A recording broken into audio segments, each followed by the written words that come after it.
खबर जालौन से। जालौन कोतवाली पुलिस एवं साइबर सेल ने पकड़े 7 शातिर ठग। साइबर ठगी करने वाले संगठित गैंग का जालौन कोतवाली पुलिस ने किया पर्दाफाश।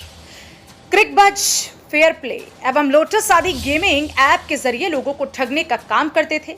साइबर ठगों के पास से 133 ATM, 104 passbook, 11 chequebook, 80 SIM card, 32 mobile, 2 laptop, एक वाईफाई डिवाइस, 14 क्यूआर कोड और 74,500 रुपए नकद बरामद हुए। अंतर्राज्यीय 7 अभियुक्तों को जालौन कोतवाल ने खिलाई जेल की हवा। इस अंतर्राज्यीय गैंग पर कई राज्यों के थानों में है ठगी से संबंधित मुकदमे दर्ज।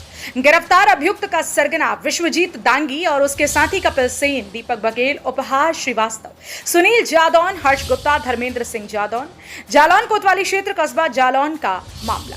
पुलिस अधीक्षक जालौन डॉक्टर दुर्गेश कुमार द्वारा दी गई ये जानकारी। जालौन से योगेंद्र प्रजापति की रिपोर्ट।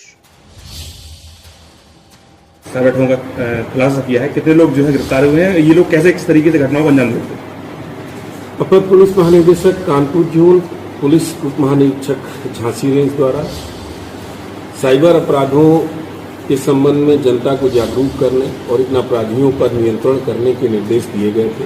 उपक्रम में साइबर थाना और जालौन पुलिस ने एक मुखबिरों का संजाल बिछा रखा था। जानकारी हुई कि कुछ नवयुवक जालौन में विगत 1 माह से कमरे पर किराए लेकर गेमिंग प्लेटफॉर्म जैसे क्रिकबज, फेयर प्ले, लोटस इत्यादि के माध्यम से जनता को जोड़कर उनसे ऑनलाइन बेटिंग करा रहे हैं इलीगल तरीके से और उनके साथ ठगी कर रहे हैं। इनको रात में गिरफ्तार किया गया तो इनके कब्जे से 133 अदद ATM, 104 passbook, 32 mobile phone, 80 SIM card, 14 UPI के क्यूआर कोड, 2 लैपटॉप और 74,500 रुपए नगद के अलावा अन्य सामग्री भी बरामद हुई है।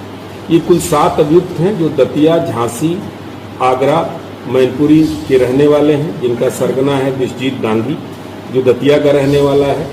ये लोग गेमिंग प्लेटफॉर्म से संपर्क कर लेते थे, फिर अपना व्हाट्सएप ग्रुप बनाते थे। उस जो सरगना इनका गेमिंग प्लेटफॉर्म का बंदा होता था वो क्यूआर कोड के माध्यम से जुड़ता था और आपस में बात करने के लिए सिग्नल ऐप का प्रयोग करते थे।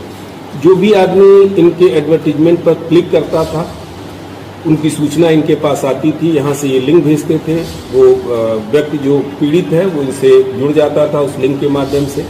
वर्चुअल पैसा जमा करा के वर्चुअल कॉइन देते थे और जीत हार के बाद जो जीतता था उससे थोड़ा बहुत पैसा वापस करते थे। शेष का पैसा ये वहाँ ट्रांसफर कर देते थे जिसमें से इनको कमीशन मिलता था। ये बहुत बड़ा गेम है, बहुत बड़ा गैंग है ये। इसको हम लोगों ने वर्कआउट किया है, इसमें और आगे अभी विवेचना कर रहे हैं।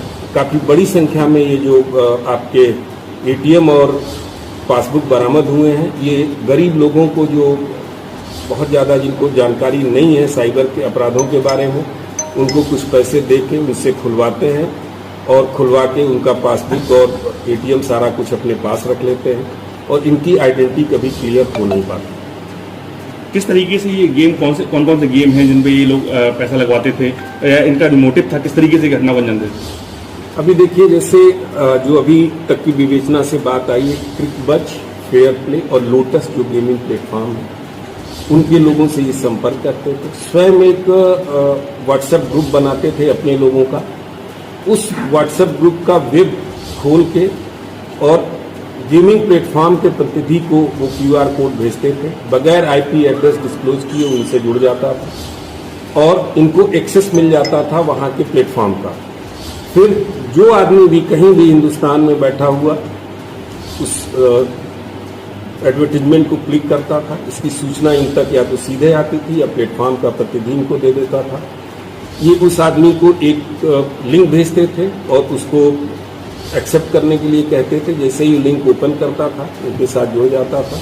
फिर सिग्नल ऐप के माध्यम से ये ग्राहक और ये दोनों संपर्क में आ जाते थे। इनसे जितना पैसा होता था बताते जाते थे।